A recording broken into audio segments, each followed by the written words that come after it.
There are 26 of you in the room, so if you feel like you want to be closer, because then we can make that more intimate, please come. If you feel that you want to go during, we won't be upset, so it's not a lecture. I'm Martine Laberge, and I'm the chair of bioengineering at Clemson University. So this is the BME Careers in Academia panel. You have had an exciting day talking about careers. We assume that there is not much people here because your classmates have seen professors all their lives, so they know what it is. They think what it is. They also think that they know what the career is. However, in our perspective, the four of us here, is that this is the most exciting career someone could select. Not only that, you're going to see that through the rewards of all the steps you are going to go through this career, from now a graduate student to retiring as an endowed chair or as an administrator, provost, or president of a university, that you have changed the lives of so many people. So our goal this afternoon is to convince you that BME in academia is the career for you. And actually now nobody can say we don't pay you enough. We pay faculty members who start a career more than any entry salary you would have in an industry job. So now this is no longer an excuse. So this is our program this afternoon. We are going to have three very illustrious bioengineering or biomedical engineering faculty members who have done great things in their very young career. They're very young, so they relate very close to you in terms of fast speed and how you can make accomplishments and have make a big significant difference in your career and then career of others. And then we will cover some key success stories and also elements and tools that will make you the best faculty member there is at the university you would like to go. And then we're going to open the discussion, floor for discussion. So if you have read the description in the program about this panel, there are some goals. So our job is to make you discover pros and cons of an academic career, to look at different pathways. People can enter this job. It's a job, really, but it's also a vocation from different avenues. How do you prepare for a faculty position? Because we want you to get one, get the best one, keep it, and also retire in that position, not changing, going to industry in the midway. How we're going to secure this position, especially based on your goals. How we're going to transition to a faculty position. So now if we have a show of hand, who is a graduate student? A postdoc? That's good. So then we're going to answer your needs and also your expectations. And then by the end of this hour, we're going to try to, send you as fast as we can, but we do understand too that there is something we have to cover, that there is a take-home message that you're going to take with you, and then hopefully this is going to be the ground for a very successful career in academics. So I'm going to let my colleagues now to come, and then we're going to start with the only man on this panel. I'd like to inform you that this is not the makeup in academics, You normally see one woman and three men. And this would be in a department that has a very heavy, diverse faculty. So you must know that from your schools. You see a lot more male, and that's great because they're wonderful faculty members. So what we have done this afternoon with the help of Lisa Waples and BMES is to show you that, yes, there are a lot of women in this field, and they don't all disappear after graduate school. So what we're going to do now is to have our single out man to come and do his presentation.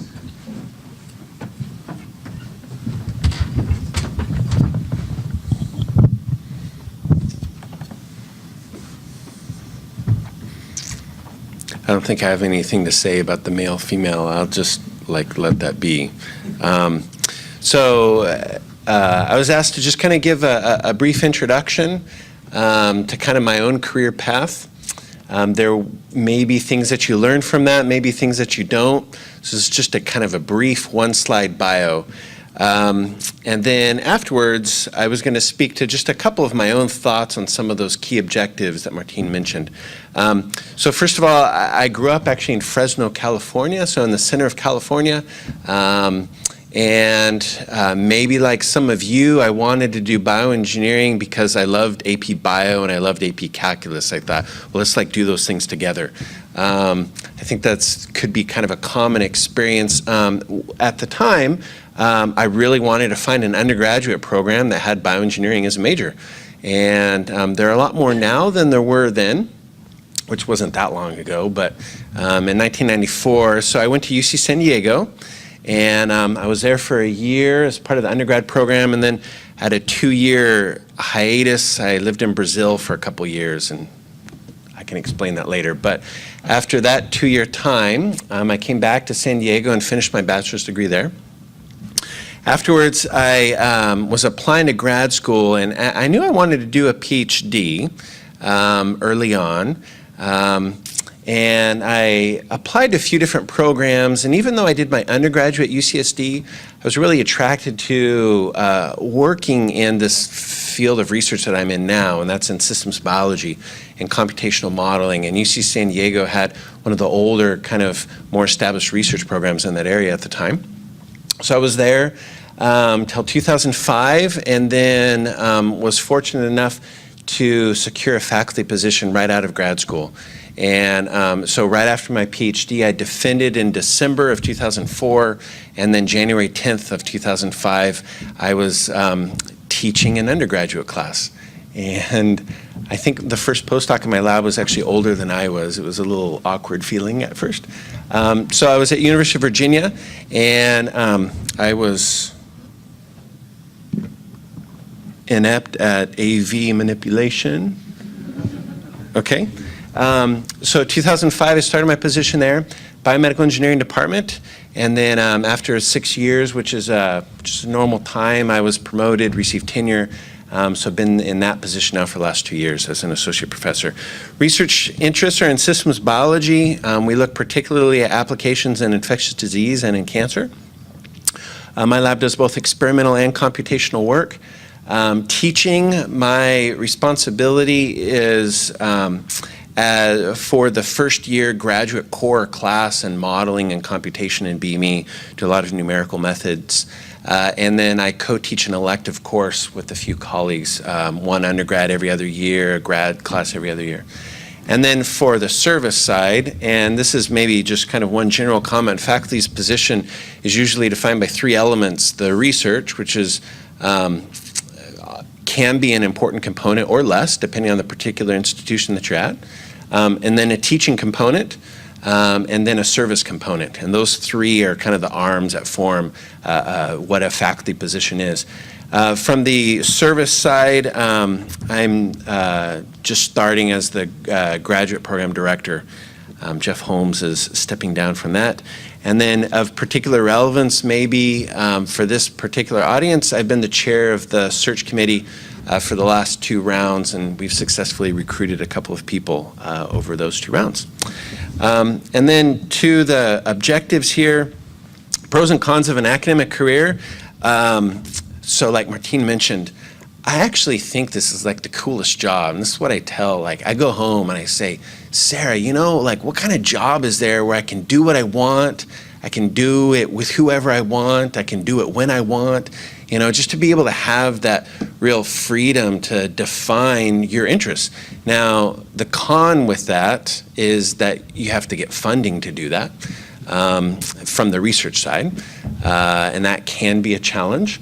But as long as that's working out okay, then you get to hire students that you like.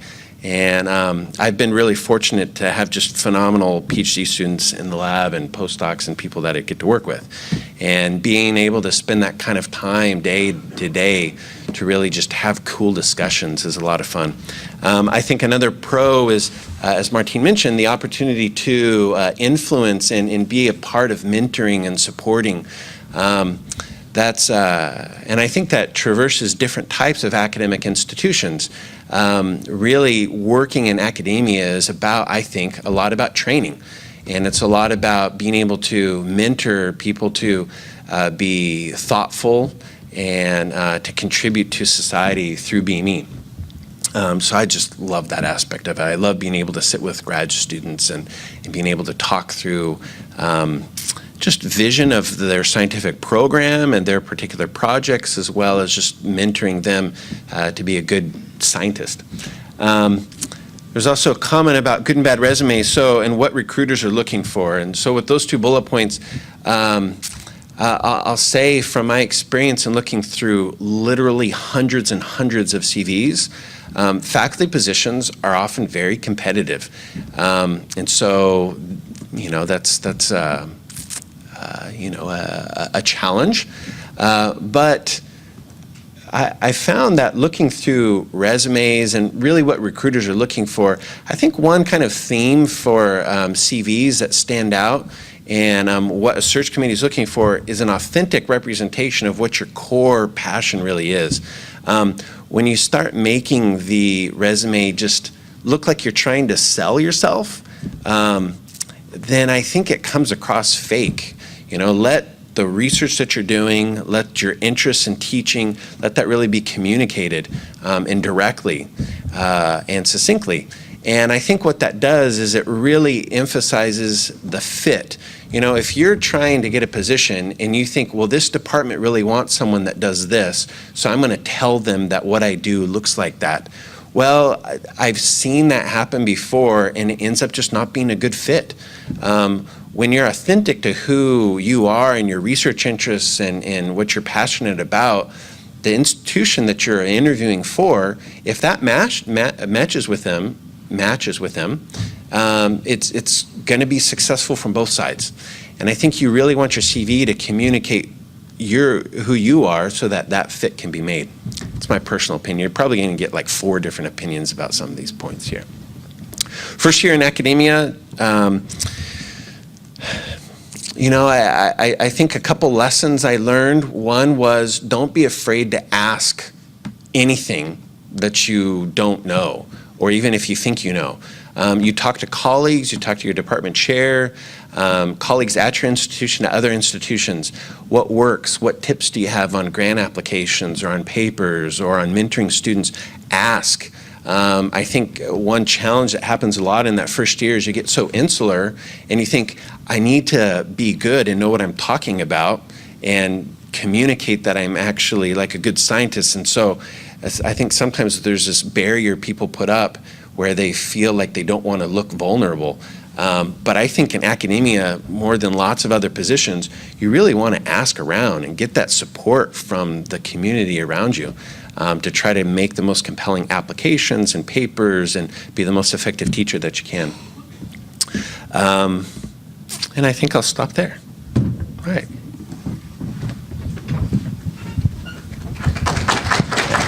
You don't need to clap until...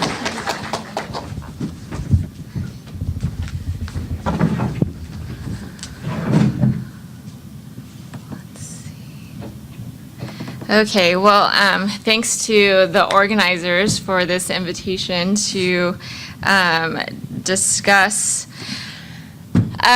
my perspective as a junior faculty. So so what that means is a person up here on this stage who has been in it the least amount of time. So I started at the University of Washington in bioengineering in 2010, so going on almost 4 years. And so what I hope to do in some of the slides that I've put together is just talk to you a little bit about what I think are unique challenges and opportunities when you're just starting.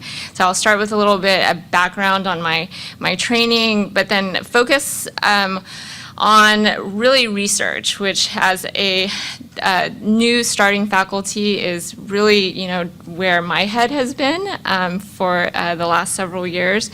And then I think closing with a response to some of the topics that Jason addressed, but also 3 things I think are the most important in terms of defining what has happened to me in the last 3 or 4 years. Okay, so first a little bit about my personal background, education, and training. So this is just going to be very factual. What I won't be telling you, but I think is really important, is sort of behind the scenes. So, the things such as hard work, chance, recognizing opportunities, those things that I think play a very influential, and I would say, had a big impact in my trajectory. So mentors being one of them. So you won't hear that in this presentation, but being mentored for me was very significant. So it turns out that I grew up just an hour south of Jason. So I grew up in a little town called Tulare, California, very agricultural, manufacturing town. And I think as long as I can remember, I just wanted to leave Tulare, just to go someplace else. And for me, probably not to go back. And so I left to college as far away as I could possibly go. I went to a small women's college in upstate New York on Cayuga Lake near Cornell, where I majored in essentially biology, so biochemistry, molecular biology. I was the first in my family to go to a four-year college. And I took what undergraduates these days refer to as a gap year, but I took a year off because I had realized during my last year of college that, I wanted a different training. I wanted more quantitative training. I wanted to answer scientific questions in a different way. So took a step back to sort of figure that out, and that landed me at Stanford, where I did my PhD in chemical engineering, focusing more specifically in the area of metabolic engineering.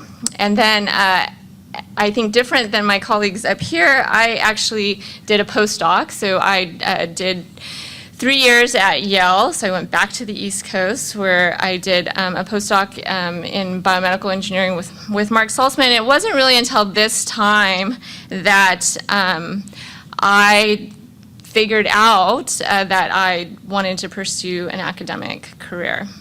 And there were a lot of reasons for this, and one of the main reasons was I feel like I had interesting scientific and engineering questions that I wanted to answer, and I had an approach that I wanted to pursue.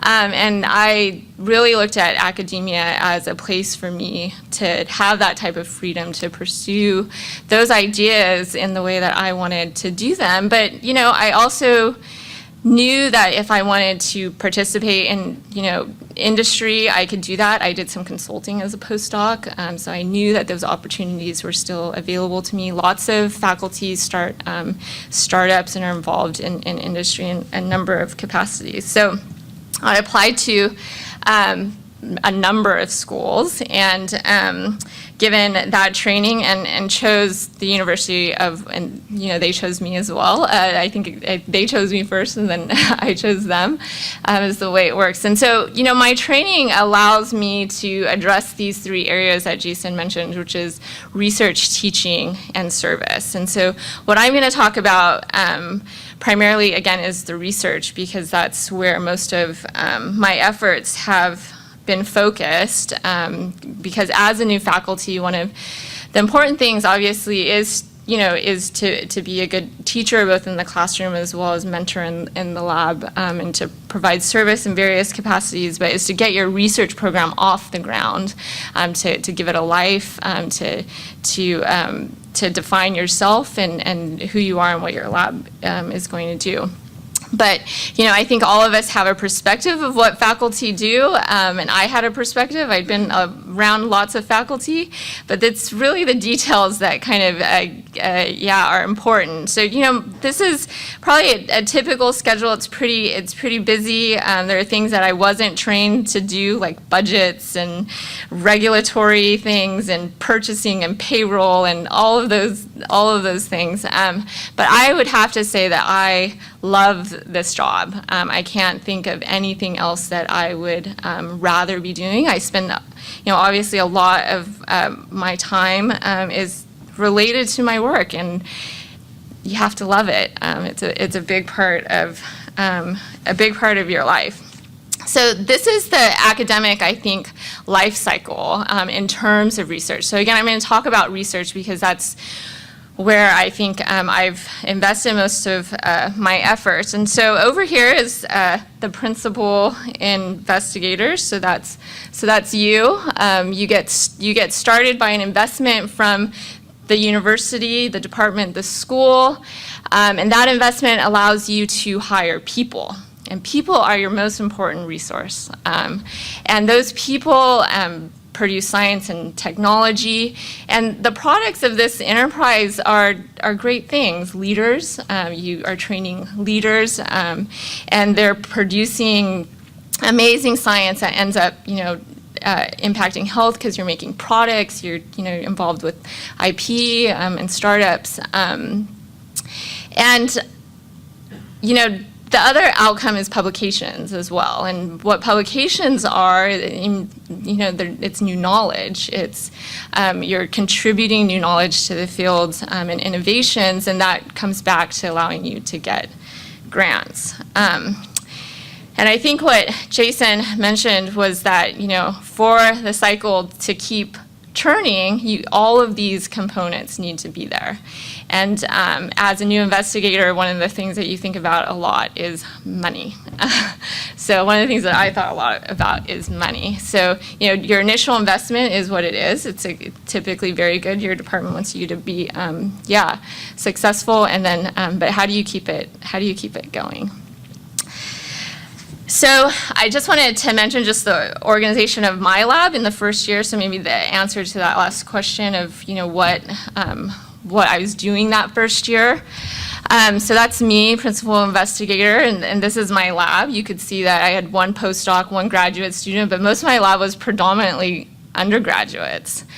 And where I focused my time was really thinking about funding projects that I considered low risk, not in the context that there was uninteresting science, but it was low risk in the context that, I had the expertise and tools and people that I hired due to that initial money to have a successful grant. So I knew that the low risk being that if I applied for that grant, I would, I had good chances of getting it. And then my projects were divided up in that area. So this is kind of a busy slide. And because I focused on funding, I wanted to just talk a little bit about it. And so the first grant that I applied for, again, this low risk grant, was in 2010. It gave me some additional money to move some of my startup funds to support other projects. And then the next year, I also applied for another low-risk grant. So again, not low risk in science, but low risk in, I knew I had good chances of being successful. And then, it wasn't until really 2012, so that was last year, that I felt that I was ready to apply for a more medium risk project to fund my other work, so to pull that off my startup. And then there are 3 grants up there that just sort of happened just due to being open and flexible in terms of what we were doing in terms of collaborations and other things. But so I feel fortunate because my lab has been well funded in the last 3 or 4 years. So we've brought in roughly $6 million to the university. $4 million of that is direct cost to my lab. So we are doing well. The reality is that ends in 2018. Like, it has to go to 0. And that's part of the cycle, meaning that you can't just stop. And it turns out that I love writing grants. I feel that it is, and one of the things sitting there in the audience, you might be thinking, I don't want to spend my life writing grants. I just can't imagine that. But if you think about really what that experience is like, it's, the few times outside of writing papers with my students that I'm really, engaged in the new science, new cutting edge science. I'm interacting with new collaborators and people. Okay, so my lab has grown. I've been able to diversify my projects. People are important. Just really quickly, we work on a lot of different things, and my students are here presenting on all of these areas, but I think, at then just to close is to say that for me, when I reflect back and think about, I have been focused on funding, and it's nice not to have to worry about that, and it's, I think, nice for my students to feel that they're not constrained by that. But I think three things that have been important to me is to be in control of my science, so from concept to translation, so every aspect. An example of that is starting an HIV lab, which no experience. Have never even touched, a vial of HIV virus, but making that investment because I knew that that was important to move my science forward. Being responsive to scientific priorities. So meaning that I came in with my science, I knew what I wanted to do, right? That's why I applied for an academic career. But I also was very responsive to what funding was available. And it challenges me, and it challenges, my creativity, my lab's creativity, and thinking about how we could apply our biomaterials to what are priorities in the field. And still to this day being mentored, and now it's being mentored by a program officer at the NIH, and who knows how to get funding at the NIH, and I think that that has been really important in terms of funding. So with that, I will stop.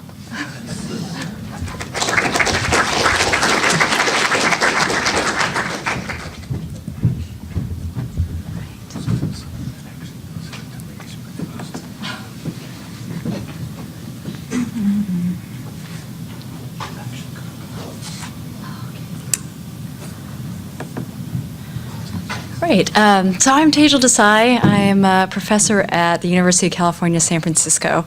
And I think I will follow in the tradition of being born in California, not in the middle of California, but on the coast. So I grew up in Santa Barbara, but I don't think they planned a California panel. But I think you'll see some common themes when I sort of talk about my story. And what I thought I would do again is share my path, but really also tell you about sort of takeaway messages that I got with every experience or sort of set of experiences through my academic career.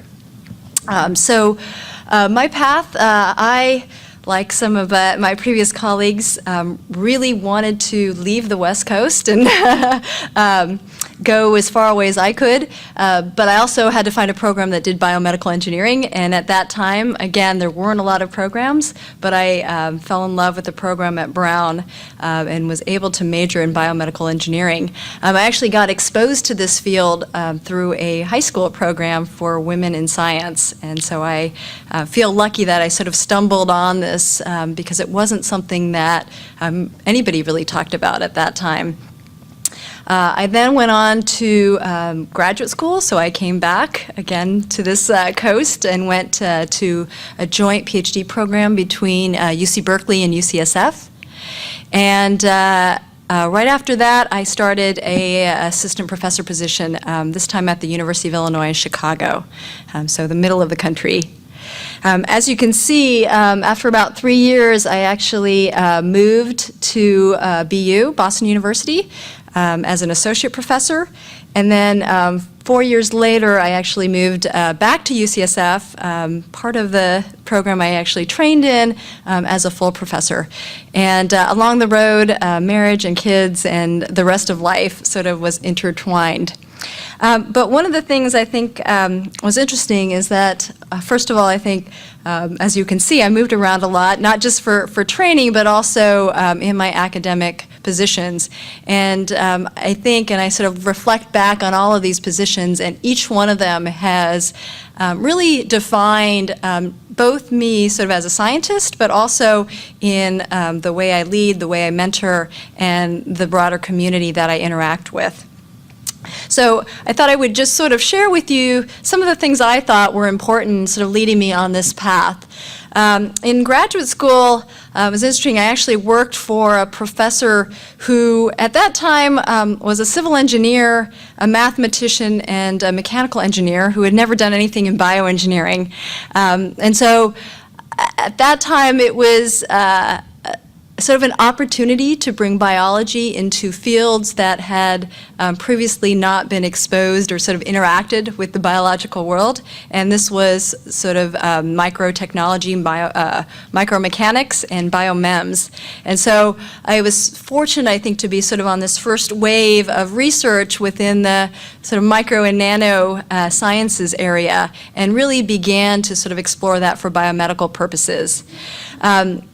In retrospect, you know, it was a very risky project. In fact, many of my advisors in graduate school said, I don't know if you're going to graduate, you're working for this guy who really has no real training in bioengineering. But he had passion and I was passionate because I saw an opportunity down the road to sort of take two things and marry them. And I think that, you know, I sort of give that advice to students that, you know, when you're sort of thinking about your career, you don't necessarily think about what is currently sort of the hot research, but think about how the science might evolve in 2, 5, and 10 years, and what tools you can bring to bear in that arena. The other thing that I really was fortunate is that I was in a place where I could form collaborations, not just with other engineers, but also clinicians and basic scientists. And I think that's been a recurring theme throughout my career, which really started in graduate school and has been important for building my research portfolio. So I went to UIC, and actually, you know, when I was looking at positions, I applied to industry positions, postdocs, and faculty positions all at the same time. I really did not know what I wanted to do. And my advisor, my PI, said, well, you know, there's no harm in taking a faculty position. If you don't succeed, you know, you can go on and do a postdoc or, you know, go back and try an industry job. So he's like, you know, you won't know until you try it. On the other hand, I knew that I loved teaching, I knew that I loved research, and I felt that going the academic route was one of the ways that I could really own my destiny and be able to do what I love, and I think we heard that from some of the other people.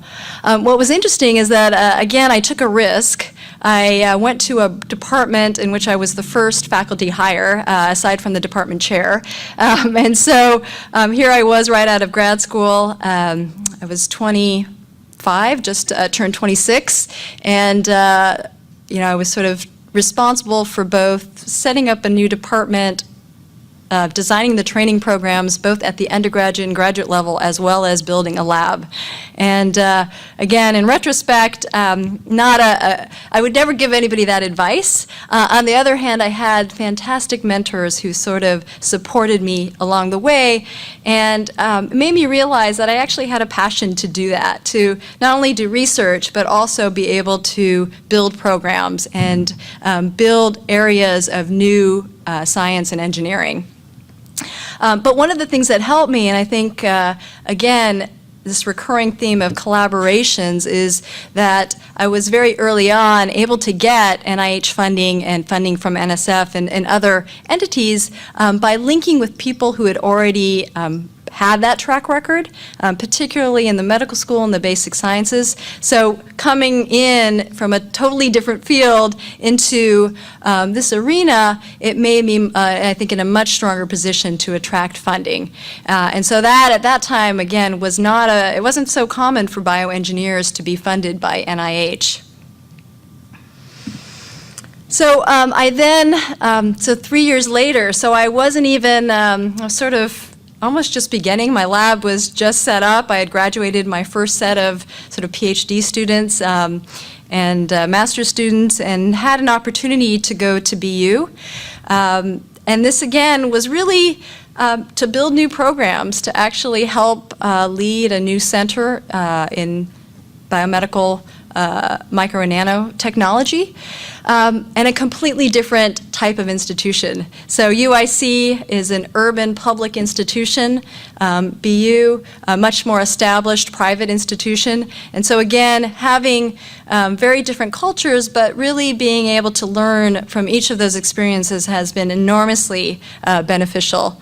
But I think what I took away from this experience is, again, strong mentors that really were able to link me to the right people. And being in the Boston area was fantastic for, I think, pushing my science and sort of taking me out of my comfort zone, and sort of being able to not just think about developing technologies or developing biomaterials or drug delivery, but actually how is it going to make an impact for society and for the clinic. So finally, I moved back to UCSF, and this was in 2006, so end of 2005, 2006. I got a call from my former academic advisor, so it wasn't my PI, but an academic advisor who was interested in starting a new department on the UCSF side. There was sort of a department at Berkeley, but there never was a department at UCSF. And again, I was the first faculty hire in bioengineering for UCSF in a very different environment. A medical school, a large research institution, a graduate institution, linked with appointments in medicine and pharmacy and dentistry, and a real opportunity for me to have leadership in really creating something new. And again, I think that sort of has driven me through my career to really keep thinking about my research as being reinvented and new, but also from a sort of academic building perspective, how do I train new students, introduce them to new ways of thinking? And I think what's been interesting is that I've also involved in terms of the sort of collaboration. So not just basic and clinical anymore, but really strong collaborations with industry, startups, linking with a whole bunch of groups that have now allowed me to not just think about preclinical studies, but actually moving things into the clinic very rapidly. So why do I love academia? I think a lot of these are obvious. You're never bored. But I do think this sort of work and life are intertwined. And when I say that in a really positive way, in that I feel like I've had a lot of wonderful experiences that I never would have had without my experiences in academia that have translated to a lot of the sort of interests and family experiences as well. It's intellectually stimulating. You're sort of determining your fate. And then I think, as we all said, we're really training the next generation and contributing to new knowledge. So just in closing, some of the lessons I've learned in my many years now, I think I'm the oldest here probably, is really not to be afraid to take risks. You certainly have to have sort of your, I think, low-hanging fruit, but there are opportunities that come your way that may be transformative, both for your life and your career. And so don't always be afraid to take that jump. It may lead to something that is really fantastic. Find good mentors, collaborators. We've heard this over and over again. My closest mentors are some of the people that I initially talked to when I was an assistant professor at UIC, and they've sort of followed me as I've gone around the country, and I still sort of call them on the phone to ask about things that have nothing to do with science, but just sort of how to navigate the world of academia. And then something, again, positive relationships. So I feel like because I've moved around, I've expanded the scientific community, but I've also used it as an opportunity to again, continue those relationships. And as you can see, if you go to this meeting over and over again, while this is an ever-expanding community, it's also a community that you'll be part of for a long time.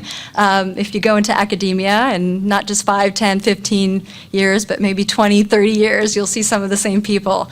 So I think it's really important to forge those relationships and find your scientific niche. So I will end there, and happy to take questions with the panel.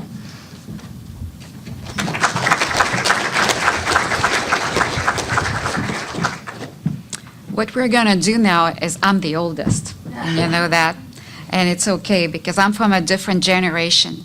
When I went to school, that did not really exist, undergraduate in biomedical engineering. So it tells you how old I am. And we had to do traditional background. So this was like engineering, mechanical engineering, electrical engineering, and chemical as well. And then you ended up going into biomedical engineering in grad school. And this is what I have done. I've done biology. Back then, you know, biology and mechanical engineering together. So I've been 23 years in academia, so just tell you, I really love it. I had chances to move, but I stick to it, and I'm very proud of it. So I'm one of those who did a postdoc. So back then, that was kind of a understanding. If you wanted to go in biomedical engineering with a PhD, but not a background really in biomed, you had to do a postdoc. So I did that for 2 years. I'm a Canadian born. I did all that in Ontario and in Montreal. Then I moved to Clemson and I became assistant professor. I did associate, full professor there. I've been department chair since 2002. And then in the past year, I also experienced what deanship was. So I can tell you a lot of things about those, and I'm very happy to be back as a department chair. And my passion, and this is, I think, what you've seen with our panel this afternoon, they're very passionate about educating and about doing research. So my passion is to educate thinkers, leaders, and entrepreneurs. This is kind of the model of what our students will be. Right now, you're thinking about entering the academic field. You also need to think about what your students will be in 10, 15, 20 years. 5 years old, they know how to do PowerPoint presentations. You see? So this is the kind of a population that you'll have to deal with. So you see all the challenges. We're always on our toes. Every year, the students you will see in your classes, they have the same age. We don't age. So our freshmen are always 18 years old. And then our graduate students, like they're you, 21, 22, and they're brighter and brighter every year. My career goal, and I guess we all need one. One thing you should learn when you leave this room is that you need to find out what your passion is. It can be research. It can be the field of research. It can be education. It can be this poor little graduate student who you're going to stick with to tell him or her, you're going to graduate. You will be. And then is to exemplify the BME academic career by leading and serving. And this is what we do in academics. We lead, and then we serve. We serve our students. So what I want to do with you for 5 minutes is kind of give you an important career milestone that you need to follow in order to be a very successful academicians like our panel members are. You need a mentoring team. When you will enter this first job on the first day, this is pretty scary. You don't know about budget, you don't know about HR. What's HR? HR is not the person that hire. It's you being able to put someone on payroll and pay this person on time because they won't be happy. So a mentoring team is normally not just one person. These will be colleagues. You will have a department chair who is going to put his or her heart in your career because you're a big investment. We gave you a 9-month salary of $85,000, $90,000. That's a lot of money. And then you'll get a startup package that will be pretty stiffy these days because schools compete with each other to get the best and the brightest. That's an investment. I want a return on that investment as a chair. So if I want to get good return, my way to do this is to make sure I give you the right mentoring and stick with you all to the time that you get tenure and you bring the $6 million a year, in expenditure over that period of time. So this will include someone who knows about your research, someone who knows the department. If you're assigned mentors you don't like, just say so. It's about, there is a difference between an advisor and a mentor. I hope you're all lucky to have a mentor, not just an advisor. The mentor is someone who you're going to create or build a relationship with over that 4 or 5 year period of time for your PhD or as a postdoc. So this is someone you're going to be able to talk to and not being intimidated in any way. This is more than just the research data. So find yourself good mentors. Someone you feel good to go say, I'm very stressed right now. My grant has not been funded. What am I going to do? In 2018, I have no more funding. It's okay. It's not the end of the world. We'll get it done. This is someone who's going to give you the pep talk when you need it. So this might be someone who's in your department or someone who you meet on your campus. But one person in that team should be someone who knows your university. It's politics there. This is the know-how. This is the person you need to knock on the door, the right person. The program director at NIH would be a wonderful addition to that mentoring team, and you've been very lucky to have that. Planning skills. You will be evaluated. Everybody is evaluated. In academics, we are every year. We need to be accountable to the state, the taxpayers, to the students if you go to a private school. So we get a salary, that's a job, we have to be accountable. So we're evaluated. So people will ask you, you need to do your goals. And what do they want to see in your goals? Number of papers, number of dollars you're going to bring, number of students you're going to plan on graduating. Each department has a strategic plan and metrics that they want you to follow. Again, this is part of our job. But all of us here are energized with that. We're challenged with this. And then the metrics, we really like to meet them and exceed them as well. So it's important for you to whatever you wrote in your application. Everybody will ask you when you apply a research statement and then a teaching statement. That research statement, when you write it down, this is the first time you're going to take the time to really think about what you're going to do in the future. So short-term goals and long-term goals need to be thought out very immediately the first day you get in. And those goals are gravitating around teaching. We're hired to teach. Otherwise, you will go in a university that has a research faculty. So a typical faculty member is someone who's going to be the mentor of you. So you educate, either in the classroom or in the laboratory. You will do research. You need to know what are the metrics, what is the department expecting of an assistant professor.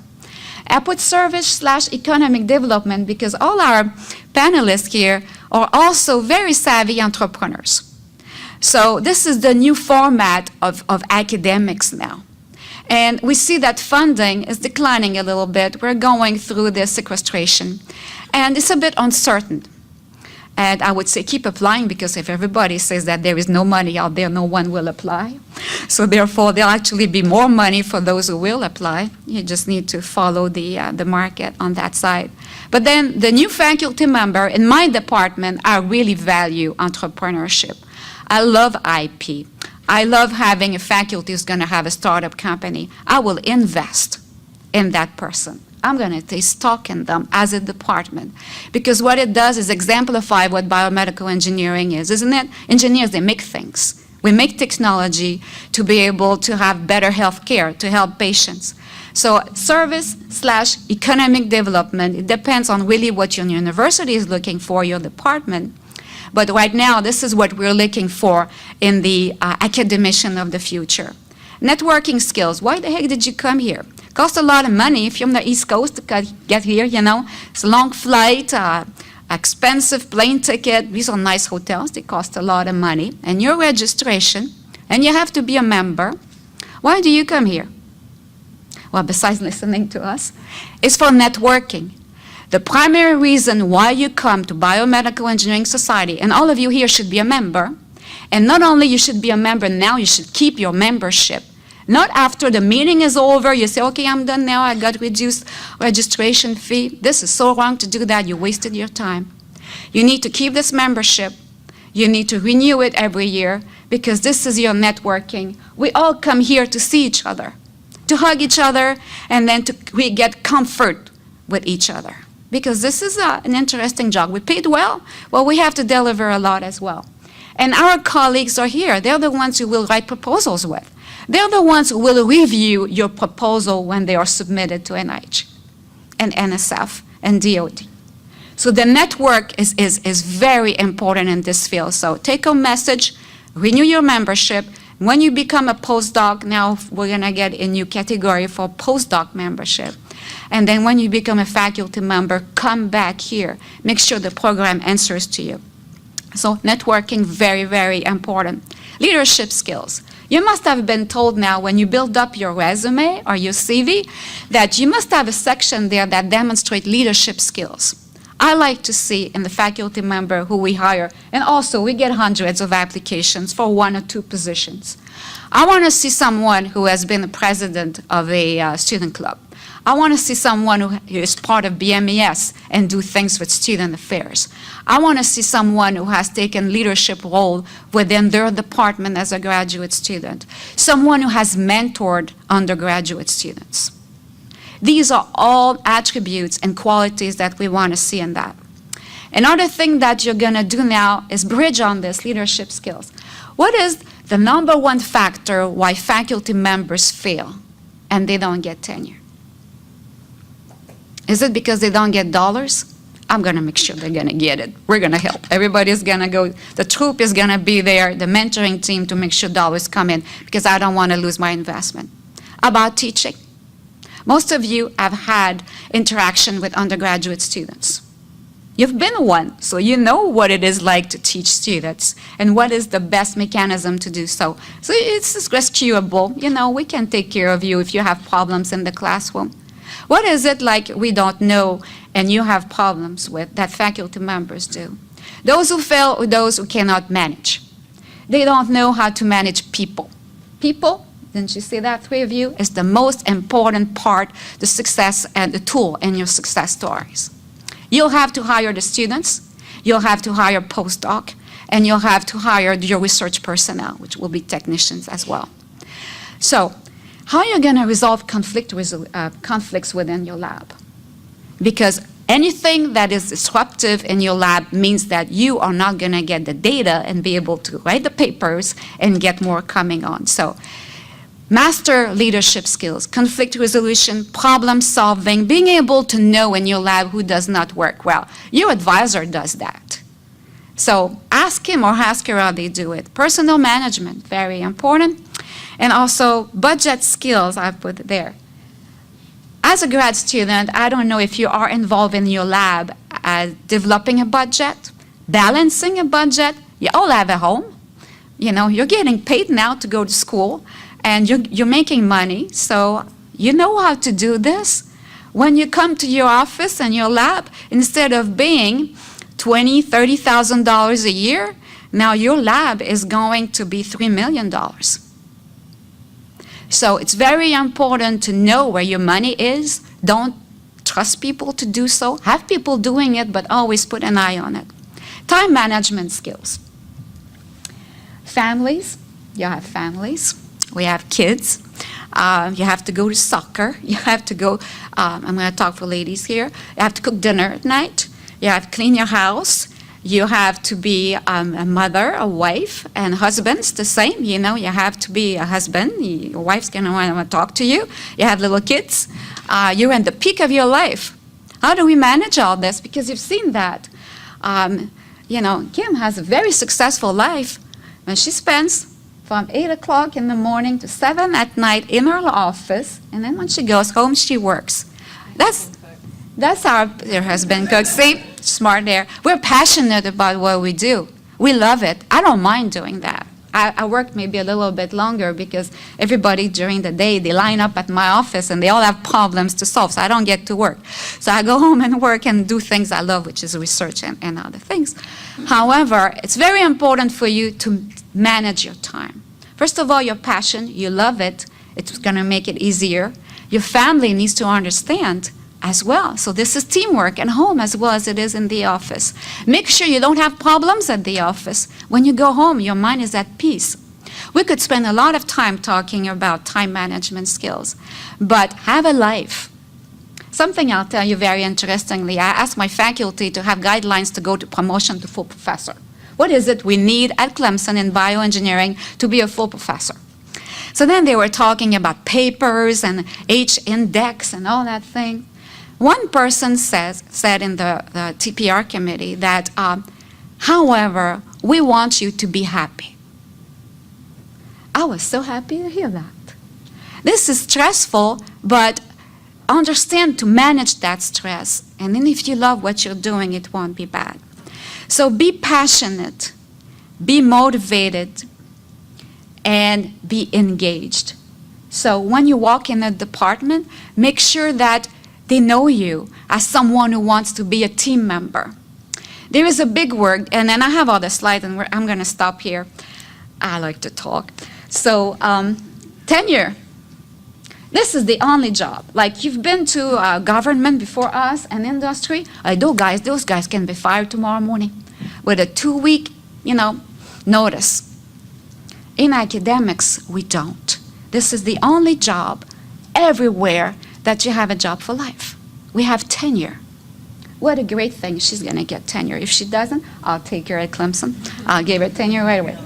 So you see, tenure is it. We have to earn tenure. So this tenure time, which is 6 years in most schools, sometimes we do it earlier, but the majority of people will take their 6 years. Everybody here did it very quickly. As you see that, they're very exceptional faculty members. So it's a stressful time, but don't lose focus that you're doing that because you're passionate and you love it. And once you get tenure, then you don't suffer from tenuritis. Tenuritis, like the seniors, they have senioritis. They're so tired, They've done everything now that at the end of the rope of 4 years, so now they kind of slow down in their last semester, and that's trouble. They lose their 4.0. So faculty members, after 10 years, some of them suffer from tenuritis. This is an inflammation, itis, very bioengineering related. And make sure that you don't do this. And the way you're not doing that is by doing this. Mentoring team, planning skills, have things ahead, manage your life. And so that way you will want to be the best scholar for the rest of your career. We don't have to retire. It's not like in industry, 65 you're out. In academics, you're at your peak when you're 50, 60, It's like when you have a full lab, postdocs coming in and out, you don't have to worry about the grants, they're coming, you're known. You have built yourself, so be known is very important. And again, be a member of BMES for the rest of your career. And then you'll become a fellow. And then also serve the society and the membership as well. So now we're going to ask questions. And I hope you have many, because now you're probably, hopefully not confused. You really want to know and find out if we all have jobs to offer. So I have a microphone. I will go down, and then the panel is right here to answer your questions. Who wants to start? Who wants to be the brave one? I'm going to go there.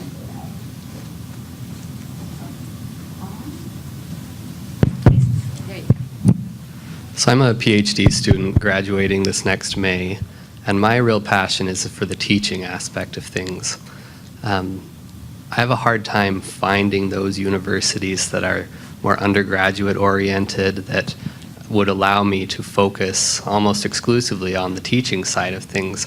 What would you recommend that I do now to make myself a good candidate for those kinds of positions, and how can I find where those positions are?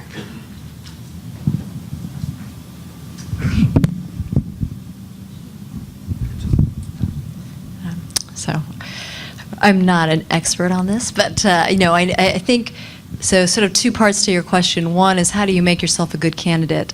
Obviously, you have identified that that's a passion of yours, so I'm assuming you've done a lot of, or tried to do some teaching experiences, and it doesn't matter at what level, whether it's at the collegiate level, high school, middle school, anything. I think all of those are things that will contribute to your record of having an interest in teaching. In terms of schools, well, there's a whole range of schools. I think it's definitely harder to find those schools, but places like Olin, places like smaller liberal arts schools, where it still has a research component, but teaching is integral to sort of how the research is brought in. Because it's, even if you're not wanting to have a large research lab, I think many of the schools who want to see good teachers and want to really focus on that also want to have some of that brought into the classroom and sort of thinking about new teaching approaches that incorporate it. Yeah, so I think that's a really great question. So my husband is actually a faculty, a professor as well, and he teaches at Seattle University, which is a primarily undergraduate institution, and so there are a number of really high caliber, excellent PUIs, and oftentimes if you're looking, so one thing is that they're highly competitive, so just, as competitive as applying for any other academic position, and, a lot of people are have done postdocs, they're looking for people that have trained, in similar ways as everyone up here, so there's no, uniqueness there. If you have an opportunity to obviously teach a course and develop a course, I think that is really important. But I think in terms of looking for those job announcements, oftentimes, obviously you can identify what a PUI is from places like U.S. News and World Report, because they kind of categorize it by those groups. But oftentimes, you should look directly at their websites, because they won't, they're small, they don't have the big budgets necessarily. Some schools do, the really top ones, but, there are a lot of places that won't publish, say, in science, nature, but CNE News, definitely, because they have, the chemical education component of ACS is a good source. So I'll just make one other additional comment. The same principles that we talked about here are equally applicable. Talk to the people around you. There are engineering education sessions here at BMES. Go see what schools they're from. Alyssa Taylor at University of Washington has a primarily teaching position. Timothy Allen is as primarily teaching responsibilities at University of Virginia. I would send Timothy an email and say, Jason Papin told me to contact you, and ask him, say, hey, I'm looking for this kind of position. Where are the schools? It's the same principle of building that kind of network around you of people who are going to be closer to that expertise.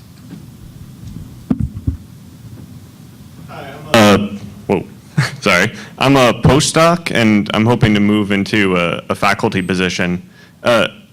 I work in a highly collaborative lab, and I'm involved in many, many projects, which when people ask me to describe my research can be very difficult, because I work in so many disconnected projects. Now, I really love the collaborative feel, and I love being involved in many things, but as I look towards applications, how do I spin that into a coherent story or into a competitive application? Thank you. So one comment I'd make, when it comes to faculty searches, people are evaluating you, and that you're part of a highly collaborative projects and you have 30 authors on a paper. I think personally, you might get different answers, but I think that's fine. You just need to be perhaps a little bit more explicit about what your unique contribution is. When someone's a first author on a paper, it's maybe easier to kind of see that up front. But if you're one of many, that's fine. You just have a little notation on it and say, I did this part to this, and this was my unique contribution. In terms of making a cohesive story out of it, I don't know how necessary that is. You want your research vision that you're communicating in your statement to have a vision to it, but people come from lots of different backgrounds and experiences, and they're going to learn from very disparate, disconnected experiences and try to integrate it together. So I wouldn't worry about that. It's about communicating what your contribution is. Yeah, I'll just build on that. I think it's fine to put down all of the different projects you're involved with, but really emphasizing that contribution. And, a lot of the question that we often ask in sort of the search committee is, what is this individual going to be a leader in? And what will, where will they be making their impact? And so trying to bring that out, it's fine if it's one main thing or many things, but really trying to sort of say, what is it that what role will you play? How does that role fit into the institutional community?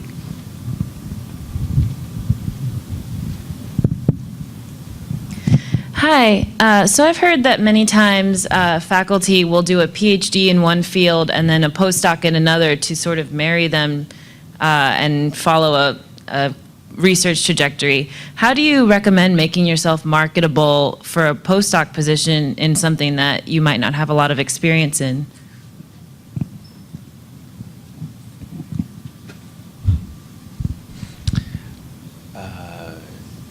So, I think you can look at it from a PI's perspective when I'm looking at a postdoc applicant. Sometimes I'm attracted to both types, where someone has a very direct experience that directly maps to things that I want to do in the lab. But sometimes I like the opposite, where they're showing leadership in a different area, and I'm going to be thinking, or they're going to be thinking about how that may kind of form new directions that are building off of things that we're doing. So it can kind of go both ways. For me, I think still, back to the previous question, what I'm most interested in is this someone who is creative and can be a leader in kind of moving science in the field forward. So if the field isn't directly connected, but they're demonstrating that kind of characteristic, it's still going to be a really top applicant for me. From your perspective as a postdoc applicant, I would think you want to try to communicate the vision that you see of how, even though I have a disconnected area, here's something I think I can bring to what you're doing that's going to be a unique contribution. Hi, I'm a postdoc at UT in Houston currently, and this question's first directed to Dr. Desai. You traveled a lot. You moved quite quickly from Chicago to BU and then UCSF. Did you seek those positions yourself? And if so, what led you to make those moves so quickly? Or were you sought out? And then, I guess in general to everyone else, when did you know that you were ready to apply for faculty? I mean, what triggered you to start applying? So, obviously, my initial appointment I sought out, and so, I wanted to find the right academic fit. But I think the subsequent ones really came from the network and the community that I had started to build, and were positions that people came to me saying I might be a good fit for. And, I think you're going to always, you oftentimes have those come at many different times, but I felt, at those particular instances, those were the right things to do. So they weren't sought out necessarily, but one of the things that I did find is that once I started to look at those sort of other opportunities, then, suddenly more and more opportunities came. So I think if you are going to, even sort of start to think about it, or somebody comes to you, you have to be prepared. Don't do it if you're not serious about, really wanting to do it. So it is, I think a lot of the networking that goes on here is often people trying to see, is there an opportunity, and I need to find somebody that's going to fit that opportunity. So.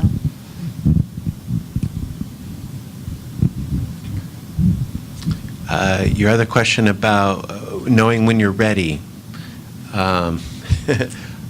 You know what? I think you just go for it.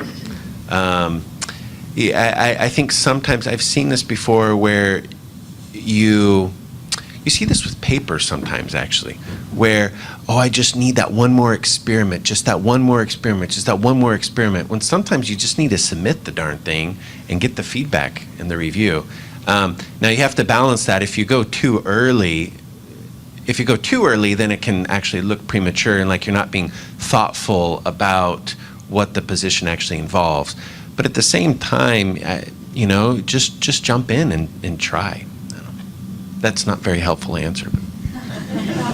No, I would agree that I think in terms of when I was doing my postdoc, it was really just thinking about, how much more time it would really take me to do that one other experiment and sort of the cost benefit question. So is that one more experiment going to get into a journal like Science or Nature? Is it going to make me that much more competitive,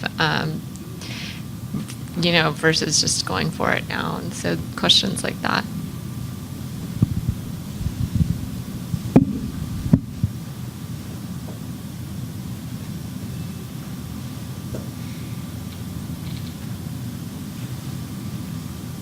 Well, thanks so much for y'all's perspective. So I have a question. A couple times it's been brought up of wanting to be happy, right, and work-life balance. And clearly, all of you have families of some sort. So, and some of trying to match a place that not only matches your research and your teaching interests, but also sort of your own work-life perspective.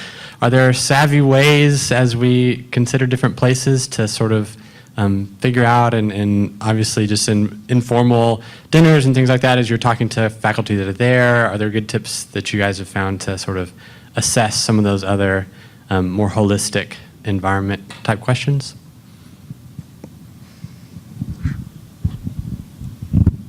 Yeah, that's a tough question. I think there are ways that you can at least gauge if it's the right environment for you. Look at the faculty. Are they happy? Is the culture of the place sort of something that also looks holistically at the whole person? I was actually very worried when I left BU to go to UCSF, because UCSF is a very research-intensive institution. It's a graduate institution, and it's all about the research. But I also knew and really talked to the department chair at that point, who was a woman, that they, in that particular department, really cared for sort of the community of faculty and wanted to create a supportive environment. And so there's little things like, all of our faculty meetings are at noon. They're never 8 in the morning or 5. All of the sort of nighttime events are either at a time where it's very late or sort of very early, so it's not during that dinner time. So those are little things, but they also sort of speak to the culture of the department and the type of environment they're trying to create. Yeah, I have 4 kids. Youngest is 1, the oldest is almost 10, and I gotta have dinner with them, otherwise, and then I gotta put them to bed. So you got to do what you got to do. My, I guess, kind of guiding principle is I define constraints, and I put boundaries on when things can happen, like was just said, and then I try to optimize within that. So I don't mean to sound so engineering, but define the constraints, optimize within those parameters, and like Tejal said, if you on your visit, you're going to get a feel for what the culture's like, every department has faculty in all kinds of different variations on that work-life balance. Every department has people single to married to grandparents to whatever. And so you're not going to find a place where they're all like you want to be necessarily, but there is going to be a mutual respect for different people's interests and perspectives that you can identify. Yeah, so I would just add to what was previously said is, to speak to, really engage in the faculty. I think a lot of them would be, more than happy to share with you, their sort of work-life balance, and it's a struggle. And I think, as your life changes as you have kids, so I don't have kids yet, so I get to, I guess, do whatever I want. And so, so I think that it's definitely really challenging, but the culture in the department and the faculty will really reflect kind of that, supporting environment.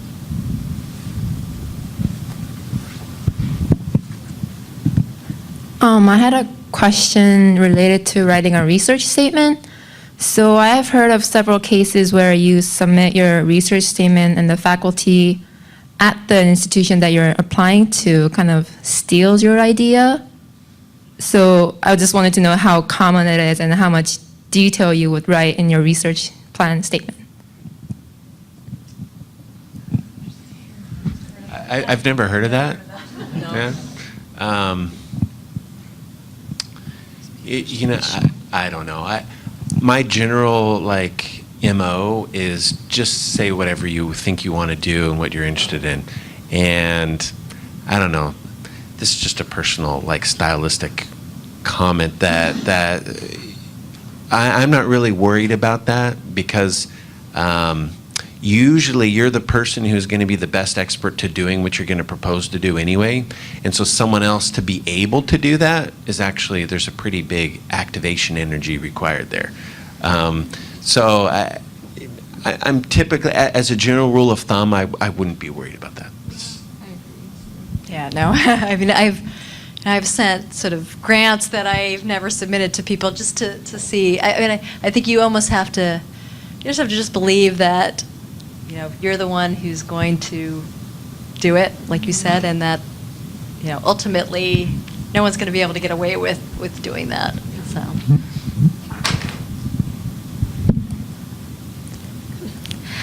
So I'm a senior postdoc who's just finishing up in the last year of my training grant. And there's a particular program that I know is starting up in the next couple of years, which I'm extremely interested in being a part of. What is your advice when you're targeting a newer program, and what types of skills can I particularly work on developing as I'm wrapping up my postdoc to help make me more effective in that type of environment and to make me more attractive as a candidate?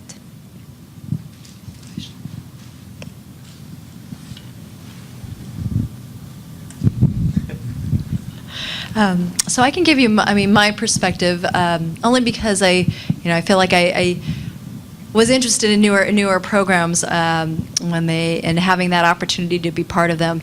At least in graduate school, what I found, and sort of talking to why they were interested in me, were experiences where I had a role in reshaping the curriculum, providing feedback on sort of strengths and weaknesses of the program, contributing to the leadership in whatever capacity. And it's not sort of as a faculty, but really at a student or postdoc level of how do you make the environment and the training better. So those types of experiences, again, I don't know what type of program you're looking at, but things that will show that you're in a place where you can lend your vision and ideas to creating something new.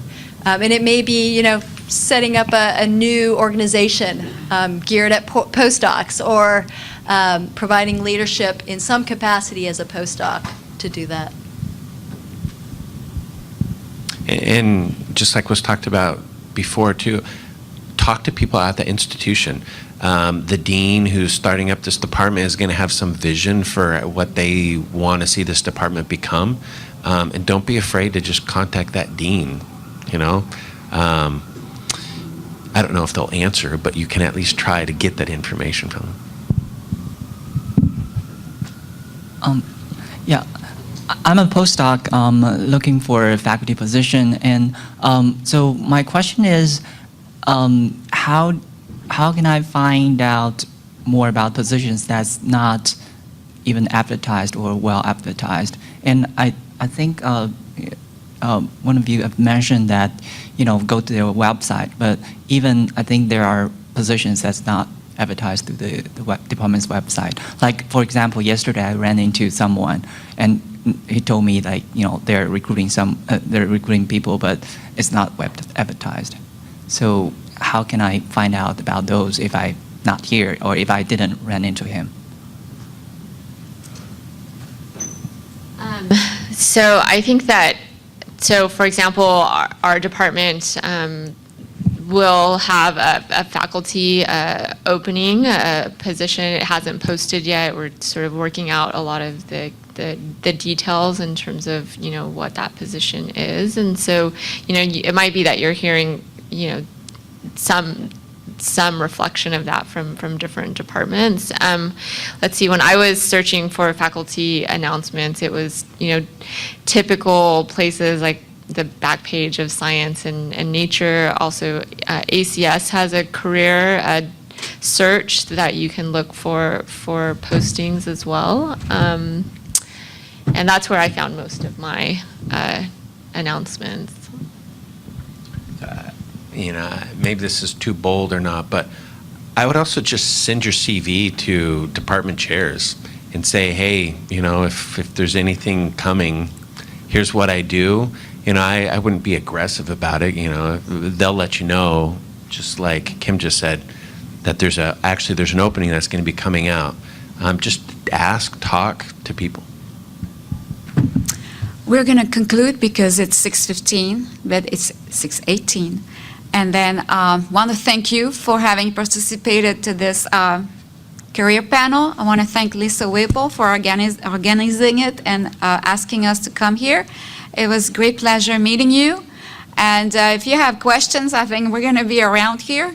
And then also network and become a BMES member once you have finished postdoc and graduate student. So thank you. Have a great evening.